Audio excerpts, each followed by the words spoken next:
I want to add to our discussion Arizona Republican congressional candidate Dr. Zuhdi Jasser. He's also the founder of the American Islamic Forum for Democracy and says America's sickness requires a dose of religious reform and collective patriotism.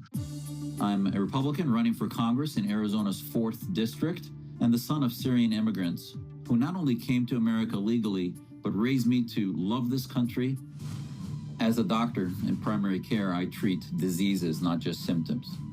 And these demonstrations, as they're called, encampments, and the radical language coming from these radicalized students are a symptom of a much deeper condition that we need to treat, which is radical Islam is an ideology that's incompatible with Western liberal democracy.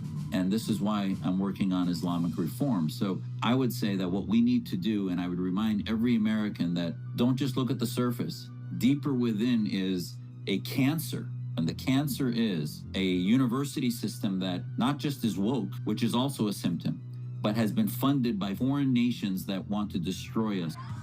Many Americans are finally waking up to the threat, wondering how it is that students who can't identify Palestine or Gaza or Israel on a map all of a sudden seem to care about what's happening there. Our country is at stake. Let me ask you this just right off the bat. Why you reckon they're not out there putting up an encampment about all the death in the Congo, about North Korea starving the entire population, about what's happening in Syria? Why this one?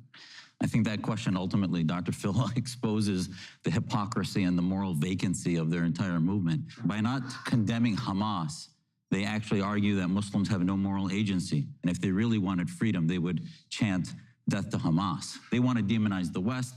There's this red-green axis across the world. And this is the synergy of the Iran theocratic movement, Iranians and Muslim Brotherhood, with the China, Russia, Venezuelas of the world, who in the UN have worked together for generations. The Islamic part of that red-green axis has been basically radicalizing our community through the Al Jazeeras, through the medias of their world, and in the United States. So that's how American citizens are radicalized. Sadly, they're not watching our media. They're watching Al Jazeera, Press TV in Iran, and Syrian television. I spent a lot of my career working with juries and found out really quick that people decide things based on what they see and hear, not on what they don't see and hear.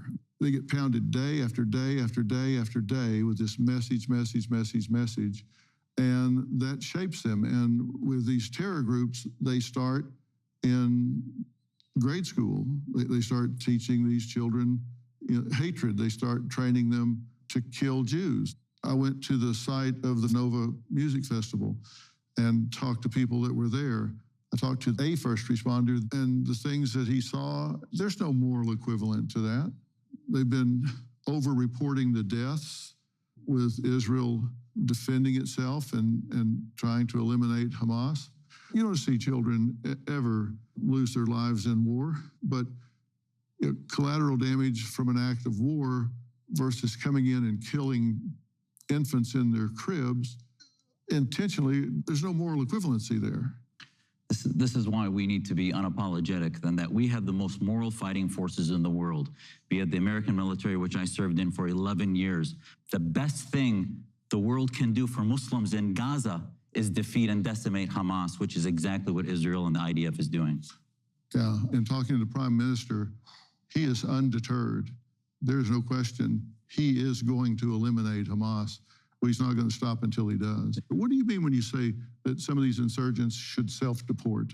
It's a privilege to come to this country. If you're here, it's a privilege. If you're supporting terror groups, you should be deported. And if you don't like it here, then self-deport and leave. We should make the climate such that it is uncomfortable to stay here. Coming up, a journalist is going to join us who says Antifa's tactics are the same ones employed by pro-Palestinian groups. You'll explain what he means by that next.